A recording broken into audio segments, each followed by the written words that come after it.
یہ آخری عشرہ کا جو خلاصہ ہے نا، خلاصہ وہ دو بنیادی اعمال ہیں، ایک توبہ ہے، ایک دعا ہے. یہی دو چیزیں ہیں بس، نچوڑ ہے پورے کے پورے. یہ رمضان کا نچوڑ ہے. آپ سوچیں نا، اما جان نے حضور پاک صلی اللہ علیہ وسلم سے سوال کیا، حضرت عائشہ رضی اللہ تعالیٰ، کہ اگر میں شب قدر کو پالوں تو کیا دعا پڑھوں؟ تو فرمایا کہ اگر یہ پالو تو یہ دعا پڑھو، اللہم انک عفو کریم تحب العفو فاعف عنی. اللہ معاف کرنے والی ذات ہے، یا اللہ آپ کو معافی پسند ہے، اللہ معاف فرما دیجیے. تو اللہ تبارک و تعالیٰ سے توبہ ہے اور دعا ہے. اور آخری عشرہ ہے، 20 دن گزر چکے. اللہ تبارک و تعالیٰ نے اس روزے کا مقصد بیان کیا تھا تقوی، کہ ہمیں تقوی حاصل ہو جائے. اور تقوی نام ہے اس خوف کا جو اللہ کی محبت اور عظمت کی وجہ سے اللہ کی نافرمانی سے آپ کو روک لے. اسی لیے علماء نے لکھا ہے کہ تقوی کے حصول سے پہلے اللہ کی محبت کا حصول ہے. وہ ہوگی تو تقوی آئے گا، اور تقوی بنیاد ہے. ہر چیز میں بنیاد تقوی ہے. اللہ کے نزدیک تو اسٹیٹس کو ایک ہی ہے، ان اکرمکم عند اللہ اتقاکم. جو تم میں سب سے زیادہ متقی ہے وہ سب سے زیادہ عزت والا ہے.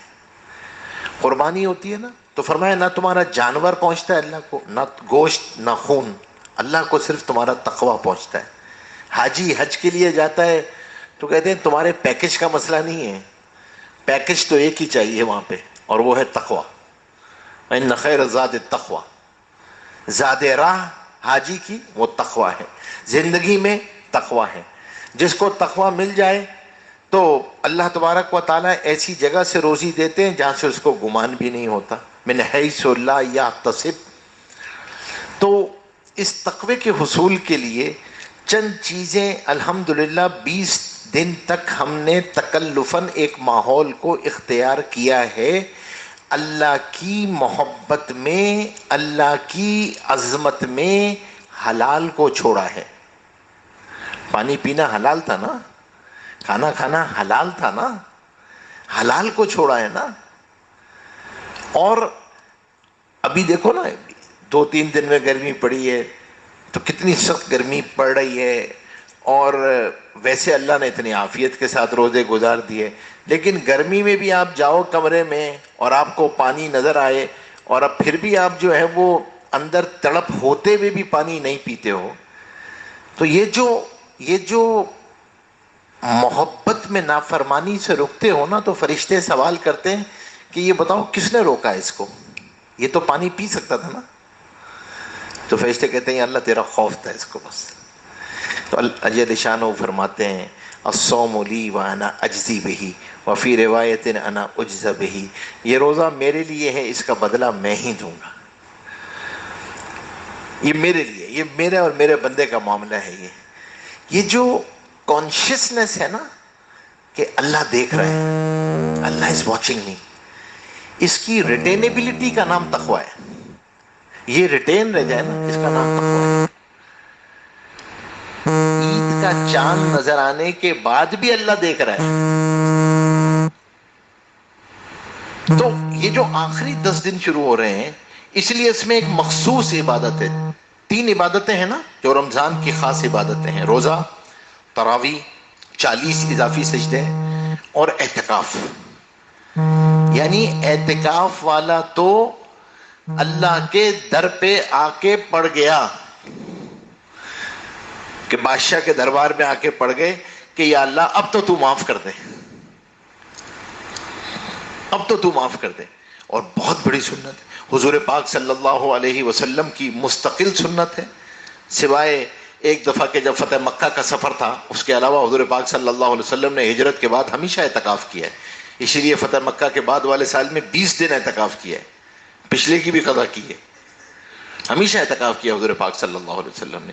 ایک دن کا اعتکاف جہنم سے 3 خندقیں دور کر دیتا ہے. ایک خندق کا فاصلہ اتنا ہے جتنا زمین اور آسمان کے درمیان.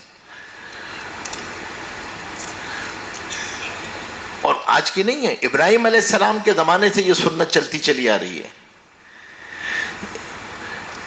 معتکف جو ہوتا ہے نا وہ شہزادہ ہوتا ہے ان آخری 10 دنوں کا. وہ شاہی مہمان ہے، اللہ کے دربار میں ہے نا، ہائیلی پروٹوکول ہے نا، وہ تو ہائیلی پروٹوکول ہے.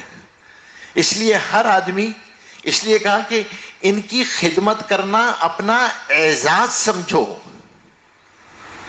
یہ تمہارا اعزاز ہے کہ اللہ نے تمہیں اللہ کے مہمانوں کی خدمت کے لیے اللہ نے پسند کر لیا. وہ قادر تھا کہیں سے بھی کھلا دے گا ان کو.